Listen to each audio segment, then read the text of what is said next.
कला ठाकर आनुकूल्य श्रीमंदिर पूर्व बेढ़ा परिक्रमा मध्य आमे वर्तमान बटमंगला सम्मुख उपस्थित सर्वमंगल मांगल्ये शिवे सर्वार्थ साधिके शरण्ये त्र्यंबके गौरी नारायणी नमस्तुते शरणागत दीनार्थ परित्राण परायणे सर्वस्यार्ति हरे देवी नारायणी नमस्तुते। माँ सर्वमंगला श्री जगन्नाथ द्वारा प्रतिष्ठित अष्टशक्ति मध्य अन्यतम माँ मंगला चतुर्भुजा एवं 20 फुट उच्चर मंदिर रही मूर्ति 20 समुदाय पीठ एवं मूर्ति को मिसाई प्राय 20 इंच मूर्तिर उच्चता प्राय 16.5 इंच चतुर्हस्ता मंगला अभय वरद मुद्रा 2 हाथ रही आउ 2 हाथ रही त्रिशूल एवं गदा यही चतुर्भुजा जिते बड़े शारदीय पूजा अनुष्ठित हुए प्रत्येक दिन गोटे गोटे से बेश हुंती केतबेले सिंह बाहिनी बेश केतबेले वन दुर्गा बेश केतबेले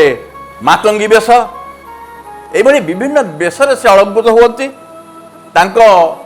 मंदिर मध्य रही दक्षिण पार्श्व कांथरे 10 महाविद्या काली तारा षोडशी धूमावती आदि वैष्णवी देवी सर्वमंगला प्रतिहारी सेवक मानक द्वारा सेविता तांको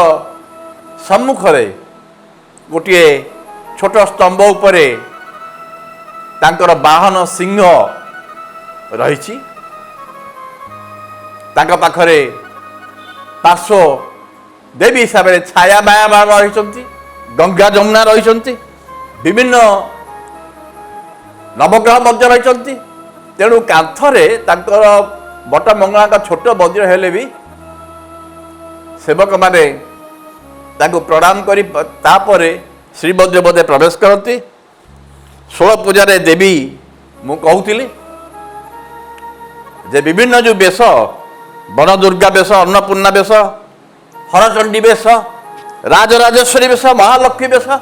सिंह बाहिनी बेश भुवनेश्वरी बेश जगद्धात्री बेश अपराजिता बेश एमती विभिन्न बेश से अलंकृत हुंती तांकर सेवक माने प्रत्यह तांकु चुआ चंदन आदि रे तांकर माजळा करती वस्त्र रे अलंकृत करती श्रीमंदिर पक्षर खेई रही पुष्पमाल्य द्वारा तांकु अलंकृत करती नाली कला विभिन्न प्रकार सूता एवं पट वस्त्र से अलंकृत हुंती भक्त माने मध्य निज कार्य सिद्धि परे मानसिक करी ताकठारे वस्त्र माजड़ा माल्य पुष्पमाल्य धूप दीप आदि प्रदान करती मंगला समस्त कल्याण करंतु।